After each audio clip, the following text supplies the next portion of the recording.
ഹോണറിന്റെ honour V purse എന്ന പുതിയൊരു foldable phone ഇപ്പോൾ ലോഞ്ച് ചെയ്തിട്ടുണ്ട്.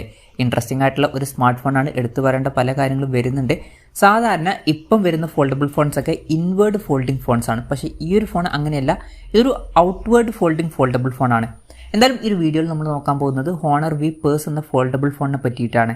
ആദ്യം നമ്മൾ ഫീച്ചേഴ്സും കാര്യങ്ങളൊക്കെ നോക്കുകയാണെന്നുണ്ടെങ്കിൽ സാധാരണ ഫോൾഡബിൾ ഫോൺസിൽ 2 ഡിസ്പ്ലേ വരാറുണ്ട്. പക്ഷേ ഈ ഫോണിന്റെ കാര്യത്തിൽ അങ്ങനെയല്ല. ഈ ഒരു ഫോൾഡബിൾ ഫോണിൽ ഒറ്റ ഡിസ്പ്ലേ ആണ് വരുന്നത്. പക്ഷേ 2 ഡിസ്പ്ലേ ആയിട്ട് തന്നെ നമുക്കിത് യൂസ് ചെയ്യാവുന്നതാണ്. ഇപ്പോൾ നമ്മൾ ഓപ്പൺ ചെയ്ത് വെക്കുന്ന സമയത്ത് 7.7 ഇഞ്ചിൻ്റെ ഡിസ്പ്ലേ ആണ് ഇതിൽ വരുന്നത്. റെസൊല്യൂഷൻ വരുന്നത് 2348x2016 ആണ്. OLED പാനലാണ് ഇതിൽ ഉപയോഗിച്ചിരിക്കുന്നത്. എടുത്തു പറയേണ്ട കാര്യം, ഈ ഒരു ഡിസ്പ്ലേ നമുക്ക് ഫോൾഡ് ചെയ്യാൻ പറ്റുന്നതായിരിക്കും. 10.5:9 എന്നുള്ള ആസ്പെക്ട് റേഷ്യോയിലാണ് ഈ ഒരു ഡിസ്പ്ലേ വരുന്നത്. 10-bit ഡിസ്പ്ലേ ആണ് വരുന്നത്. പിന്നെ പഞ്ചോൾ ഡിസൈൻ കൊടുത്തിട്ടുണ്ട്. ഈ ഒരു പഞ്ചോൾ വരുന്നത് ടോപ്പ് റൈറ്റ് കോർണർ ഭാഗത്തായിട്ടാണ്. ഇതിൽ 90 ഹെർട്സിൻ്റെ റിഫ്രഷ് റേറ്റ് ഒക്കെ സപ്പോർട്ട് ചെയ്യുന്നുണ്ട്. ഈ ഒരു ഡിസ്പ്ലേയുടെ പീക്ക് ബ്രൈറ്റ്നസ് വരുന്നത് 1600 നിറ്റ്സ് ആണ്. 2160 ഹെർട്സിൻ്റെ PWM ഡിമ്മിങ് എന്നുള്ള ഫീച്ചറും ഇതിൽ വരുന്നുണ്ട്. പിന്നെ ഈ ഒരു ഡിസ്പ്ലേ നമുക്ക് ഫോൾഡ് ചെയ്യാൻ പറ്റും. ഫോൾഡ് ചെയ്ത് വെക്കുകയാണെന്നുണ്ടെങ്കിൽ ഒരു ഭാഗത്ത് നമുക്ക് 6.45 ഇഞ്ചിൻ്റെ സ്ക്രീൻ സൈസും കാര്യങ്ങളൊക്കെ ലഭിക്കുന്നതായിരിക്കും. സെയിം ഡിസ്പ്ലേ തന്നെയാണ് ഈ ഒരു ഭാഗത്തും വരുന്നത്. പിന്നെ എടുത്തു പറയേണ്ട ഒരു കാര്യമായിട്ട് എനിക്ക് തോന്നിയിട്ടുള്ളത് വെയിറ്റ് ആണ്. 214 ഗ്രാമാണ് ഈ ഫോണിൻ്റെ വെയിറ്റ് വരുന്നത്. ഇപ്പോൾ ഫോൾഡബിൾ ഫോൺസിൻ്റെ കാര്യം വെച്ച് നോക്കുമ്പോൾ വെയിറ്റ് അത്യാവശ്യം കുറവാണ് എന്ന് തന്നെ പറയാവുന്നതാണ്. ഈവൻ പല നോർമൽ ഫോൺസിനും ഈ ഒരു വെയിറ്റും കാര്യങ്ങളൊക്കെ വരുന്നുണ്ട്. അതുപോലെ തന്നെ തിക്നെസ്സിൻ്റെ കാര്യം എടുത്തു പറയേണ്ട കാര്യമാണ്. ഇപ്പോൾ ഫോൾഡ് ചെയ്ത് വെക്കുന്ന സമയത്ത് തന്നെ തിക്നെസ് 8.6 mm ആണ് വരുന്നത്.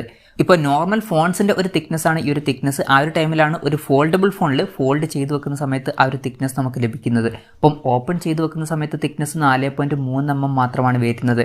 സൈഡ് മൗണ്ടഡ് ഫിംഗർ പ്രിന്റ് സെൻസറും കാര്യങ്ങളൊക്കെ ഇതിൽ കൊടുത്തിട്ടുണ്ട്. പിന്നെ ഈ ഒരു ഫോൺ ഒരു ഫാഷൻ ആക്സസറി ആയിട്ടാണ് അവർ ലോഞ്ച് ചെയ്തിട്ടുള്ളത്. അപ്പം ഈ ഒരു ഫോണിൻ്റെ മുകളിൽ ഒരു ചെയിനൊക്കെ ഇട്ടിട്ട് ഒരു പേഴ്സ് പോലെയൊക്കെ യൂസ് ചെയ്യാം. അതുകൊണ്ടായിരിക്കണം ആ ഒരു പേര് കൊടുത്തിട്ടുള്ളത്.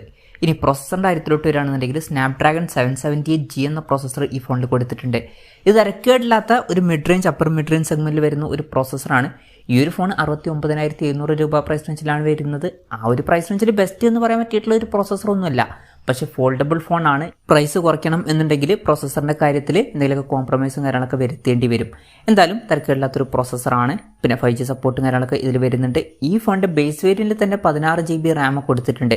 256 GB ഇൻറ്റേർണലും വരുന്നുണ്ട്. പിന്നെ 16 GB റാമും 512 GB ഇൻറ്റേർണലുമായിട്ട് വരുന്ന ഒരു വെർഷനും വരുന്നുണ്ട്. സ്റ്റീരിയോ സ്പീക്കേഴ്സ് ഈ ഫോണിൽ കൊടുത്തിട്ടുണ്ട്. ആൻഡ്രോയിഡ് 13 ബേസ് ആയിട്ടുള്ള മാജിക് OS സോഫ്റ്റ്വെയർ ആണ് ഈ ഫോണിൽ വരുന്നത്. ക്യാമറയുടെ കാര്യം പറയുകയാണെന്നുണ്ടെങ്കിൽ ഫോണിൻ്റെ പിന്നിൽ ഡ്യുവൽ ക്യാമറ സെറ്റപ്പ് കൊടുത്തിട്ടുണ്ട്. 50 മെഗാപിക്സലിൻ്റെ f1.9 അപ്പേഴ്സിൽ വരുന്ന മെയിൻ ക്യാമറ സെൻസറാണ് ഈ ഫോണിൽ വരുന്നത്. 12 മെഗാപിക്സലിൻ്റെ f2.2 അപ്പേഴ്സിൽ വരുന്ന അൾട്രാ വൈഡ് ആംഗിൾ ലെൻസും ഈ ഫോണിൽ കൊടുത്തിട്ടുണ്ട്. പിന്നെ ഫ്രണ്ടിൽ 8 മെഗാപിക്സലിൻ്റെ f2.0 അപ്പേഴ്സിൽ വരുന്ന സെൽഫി ക്യാമറയും കൊടുത്തിട്ടുണ്ട്. പിന്നെ വേറൊരു കാര്യം എന്താ വെച്ചാൽ ബാക്ക് ക്യാമറ തന്നെ നമുക്ക് സെൽഫി ക്യാമറയ്ക്ക് ആയിട്ട് യൂസ് ചെയ്യാവുന്നതാണ്. ബാറ്ററിയുടെ കാര്യം പറയുകയാണെന്നുണ്ടെങ്കിൽ 4500 mAh ബാറ്ററി കൊടുത്തിട്ടുണ്ട്. 35 വാട്ടിൻ്റെ ഫാസ്റ്റ് ചാർജ് സപ്പോർട്ട് ചെയ്യുന്നുണ്ട്. Type-C ചാർജിംഗ് പോർട്ടും കൊടുത്തിട്ടുണ്ട്. അപ്പോൾ തിരക്കില്ലാത്തൊരു ബാറ്ററി സെറ്റപ്പും കൊടുത്തിട്ടുണ്ട്. ഫോൾഡബിൾ ഫോൺ ആണ് എന്നുള്ള കാര്യം കൺസിഡർ ചെയ്യുമ്പോൾ. അപ്പം ഇതൊക്കെയാണ് ഫീച്ചേഴ്സിനെ പറ്റി പറയാനുള്ള കാര്യങ്ങൾ. പിന്നെ ഈ ഒരു സ്മാർട്ട് ഫോൺ ഇപ്പം ഇന്ത്യൻ മാർക്കറ്റിൽ ലോഞ്ച് ചെയ്തിട്ടില്ല. ഇപ്പോൾ ചൈനീസ് മാർക്കറ്റിലാണ് ഈ ഫോൺ ലോഞ്ച് ചെയ്തിരിക്കുന്നത്. ചൈനീസ് മാർക്കറ്റിൽ ഈ ഫോൺ ലോഞ്ച് ചെയ്തിരിക്കുന്നത് 6000 yuan എന്ന പ്രൈസിങ്ങിലാണ്. അതായത് 69,700 രൂപ പ്രൈസ് റേഞ്ചിൽ. ആ ഒരു പ്രൈസ് റേഞ്ചിൽ ഈ പറഞ്ഞിട്ടുള്ള ഫീച്ചേഴ്സ് എങ്ങനെയുണ്ടെന്ന് വെച്ചാൽ അത്യാവശ്യം തിരക്കില്ലാത്ത നല്ല ഫീച്ചേഴ്സ് ആണ് എന്നൊക്കെ പറയാവുന്നതാണ്. അപ്പോൾ നല്ല ഡിസ്പ്ലേ ഫീച്ചേഴ്സ് കൊടുത്തിട്ടുണ്ട്. അതുപോലെ തന്നെ ഓൺ പേപ്പർ തിരക്കില്ലാത്ത ക്യാമറ സ്പെസിഫിക്കേഷനും തിരക്കില്ലാത്ത നല്ലൊരു ബാറ്ററി സെറ്റപ്പും ഇതിൽ കൊടുത്തിട്ടുണ്ട്. പ്രോസസ്സർ അത്ര ബെസ്റ്റ് ആണ് എന്ന് പറയാൻ പറ്റില്ല. പക്ഷേ വില കുറയ്ക്കണം എന്നുണ്ടെങ്കിൽ പ്രോസസ്സറിൻ്റെ കാര്യത്തിലൊക്കെ കോംപ്രമൈസ് വരുത്തേണ്ടി വരും. എന്തായാലും ഈ ഒരു പ്രൈസ് റേഞ്ചിൽ ഇത് തിരക്കില്ലാത്തൊരു ഫോണായിട്ടാണ് എനിക്ക് തോന്നിയിട്ടുള്ളത്. ഇനി ഈ ഫോൺ ഇന്ത്യൻ മാർക്കറ്റിൽ ലോഞ്ച് ചെയ്യുമോ എന്ന് വെച്ചാൽ അതിനെ പറ്റിയിട്ടുള്ള കൺഫർമേഷൻസ് ഒന്നും ഇപ്പം പുറത്ത് വന്നിട്ടില്ല. ചിലപ്പോഴേ ലോഞ്ച് ചെയ്യുള്ളൂ. എന്തായാലും കൺഫർമേഷൻസ് വന്നിട്ടില്ല. ഇപ്പം ഹോണർ രണ്ടാമത് ഇന്ത്യയിൽ അവരുടെ ഫോണുകളൊക്കെ ഇറക്കാൻ തുടങ്ങിയിട്ടുണ്ട്. ചിലപ്പം ലോഞ്ച് ചെയ്തേക്കാം. അതിനെ പറ്റിയിട്ടുള്ള എന്തെങ്കിലുമൊക്കെ ന്യൂസുകൾ വരികയാണെന്നുണ്ടെങ്കിൽ അതിനെ പറ്റിയിട്ടുള്ള വീഡിയോസൊക്കെ നമ്മൾ ചെയ്യുന്നതായിരിക്കും. അപ്പം അതുപോലുള്ള വീഡിയോസ് കാണാൻ താല്പര്യമുണ്ടെന്നുണ്ടെങ്കിൽ ഈ ചാനൽ സബ്സ്ക്രൈബ് ചെയ്യാവുന്നതാണ്. എന്തായാലും ഹോണറിൻ്റെ വി പേഴ്സ് എന്ന പുതിയൊരു ഫോൾഡബിൾ ഫോൺ ഇപ്പോൾ ലോഞ്ച് ചെയ്തിട്ടുണ്ട്. ഇൻട്രസ്റ്റിംഗ് ആയിട്ടുള്ള ഒരു ഫോണായിട്ടാണ് എനിക്ക് തോന്നിയിട്ടുള്ളത്. ഈ ഒരു ഫോണിനെ പറ്റിയിട്ടുള്ള നിങ്ങളുടെ അഭിപ്രായം ജസ്റ്റ് ഒന്ന് കമൻറ്റ് ചെയ്യുക. അതുപോലെ തന്നെ ഈ ഒരു സ്മാർട്ട് ഫോൺ ഇന്ത്യൻ മാർക്കറ്റിൽ ലോഞ്ച് ചെയ്യുകയാണെന്നുണ്ടെങ്കിൽ നിങ്ങളിത് പ്രൈസിങ്ങിലാണ് എക്സ്പെക്ട് ചെയ്യുന്നത് എന്നുള്ള കാര്യം കൂടി ജസ്റ്റ് ഒന്ന് കമൻറ്റ് ചെയ്യുക. അപ്പം എൻ്റെ ഒരു അഭിപ്രായം പറയുകയാണെന്നുണ്ടെങ്കിൽ ചിലപ്പം ഈ ഫോൺ ഇന്ത്യൻ മാർക്കറ്റിൽ ലോഞ്ച് ചെയ്യുകയാണെന്നുണ്ടെങ്കിൽ ഒരു 75,000-80,000 രൂപ പ്രൈസ് റേഞ്ചിലൊക്കെ ആയിട്ട് ലോഞ്ച് ചെയ്തേക്കാം. എന്തായാലും കൺഫർമേഷൻസ് ഒന്നുമില്ല. ജസ്റ്റ് നമ്മുടെ എക്സ്പെക്ടേഷൻ പറഞ്ഞു എന്നേ ഉള്ളൂ.